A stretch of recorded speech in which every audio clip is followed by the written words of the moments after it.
তাহলে আসসালামু আলাইকুম গাইস, আমরা আমাদের খামারে চলে আসলাম।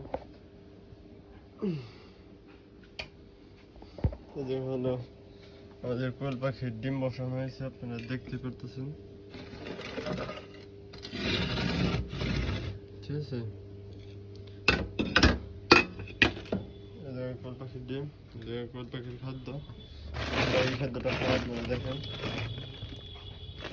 নারিশের অরিজিনাল। এটা এই যে এই বস্তা আর কি খাওয়ানো হয়। তো দেখতেছেন কোয়েল পাখিকে খাবার দেওয়া হয়েছে, দেখতেই পারতেছেন। ছোটখাটো একটা সেট আপ করছি আমরা আর কি। তো আপনাদের কারো এই সেট আপ ভালো লাগলে আপনারা করতে পারেন। আর এই জায়গায় আমরা ডিম রাখার জন্য ব্যবস্থা করেছি। এই জায়গায় পর্যাপ্ত পরিমাণে তাপের জন্য 100 ওয়াটের একটা লাইট দিয়েছি। তো আপনারা ছোটখাটো চাইলে একটা কোয়েল পাখির ছোট্ট খামার করতে পারেন ইচ্ছা করলেই।